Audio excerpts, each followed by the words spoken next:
Some kind of fiddle through a bit. A little lift. Up we go. Hold it there, mate. Well, we've finished this slip form. Just taking the shutter off now, the actual form itself. And up you go there, up you go. Sliding shutter, we're just I'll just turn these straps back as well.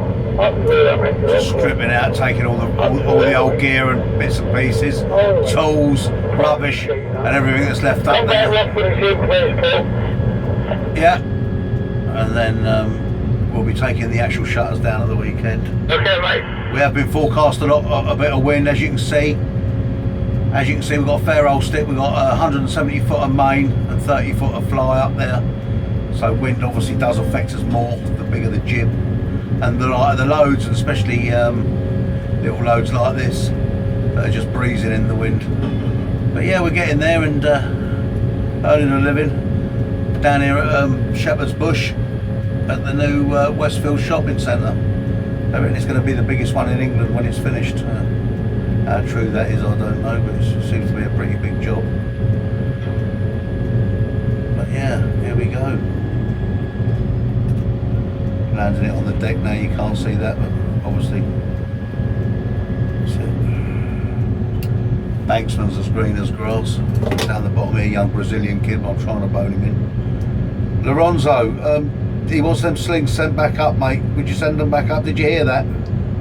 Alright, mate, sound.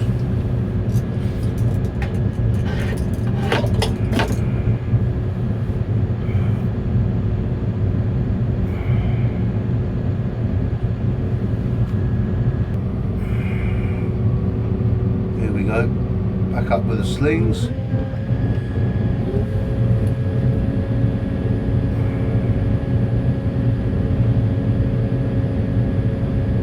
Obviously with these smaller fly jibs, or the lighter fly jib on the end, it's very easy to have the lot down if it's abused.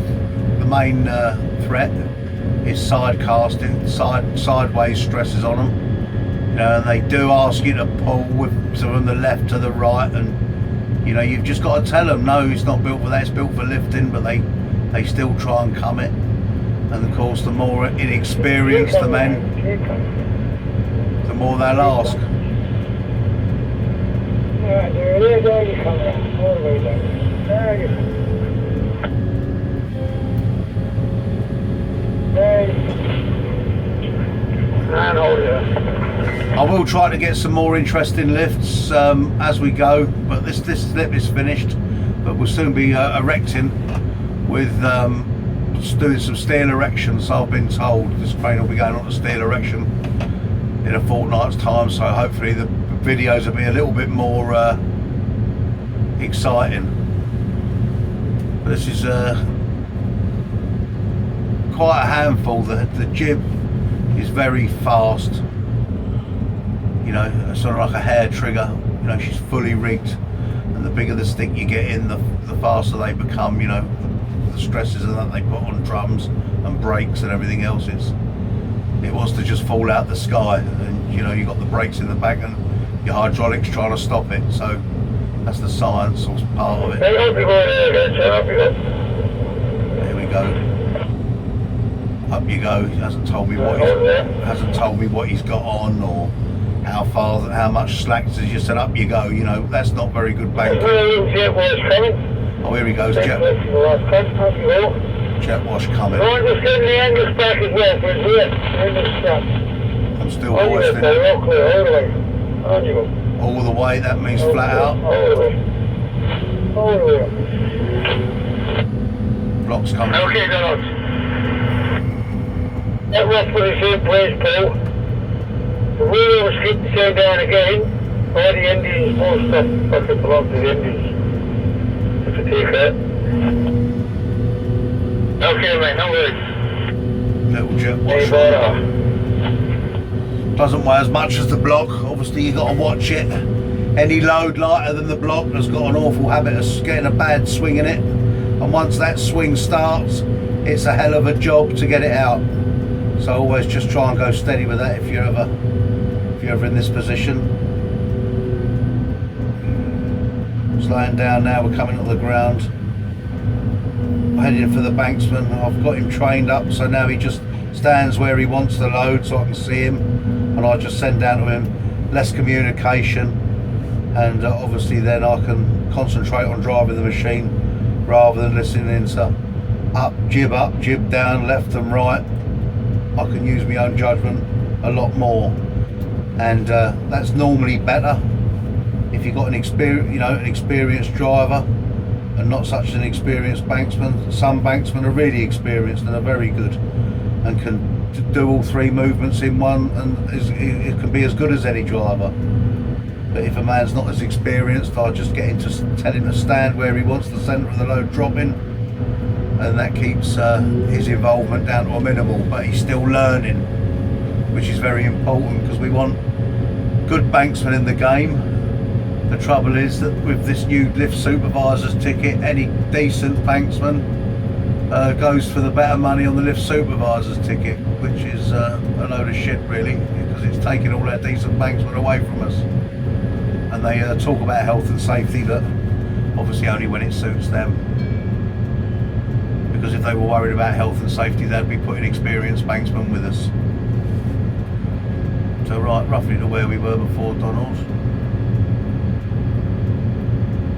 Roughly, I think that's about there, somewhere there. I should be hearing from him now. Obviously not, so I'll stop there and wait and get on the radio to him. Donald, I'm above you, mate. Where do you want me? Just right there. I was actually fucking doing physical work there. Physical work? There you come, mate. There you come. There you come. There you come. I'm looking at my ropes. I'm looking at my ropes now. I'm not looking at I'm not listening to the pitch because you can't see a black rope.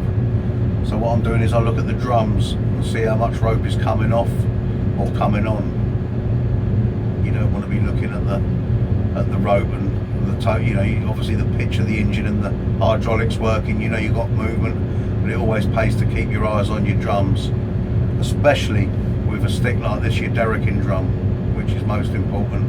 And unfortunately for me, the camera hasn't been set up yet. I have asked Hawkins, Elliot Hawkins, for a camera, but to no avail at the moment. There you go, something ready. Alright, what about tagline's cool? Tagline's cool. We're getting there, just steady away. Thing with these big sticks and that, you know, you've got to sit on level ground. It's got the level, the ground. You need to take the stuff out of this and sling it back up whenever I want to. Cut them all lift here, I'm done. Okay, Donald. I have to move some stuff as well on the top hill because it's blocking the way. So I'm going to take a couple minutes to send you back, yeah? One more left, brother, one more left. Up here, and that's it, we're done. Bring the boat skip down there, we're good. Just one more left, and we're done. I'll come down and give you a hand. Okay then, okay.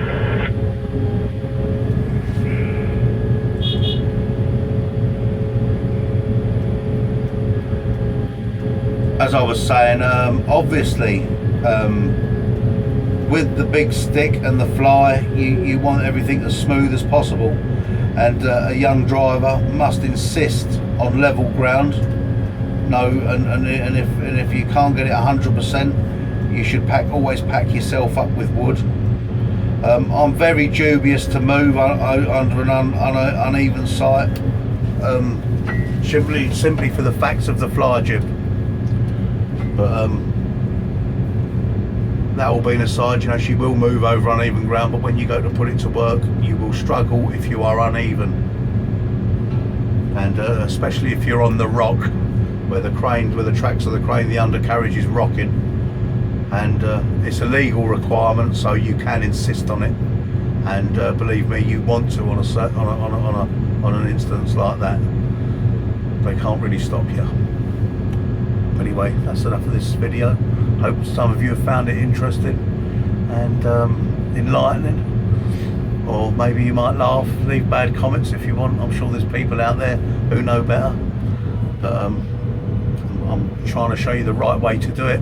I've got 35 years experience in this type of work, and I've considered an experienced man now after all this time, so hopefully you'll enjoy this video.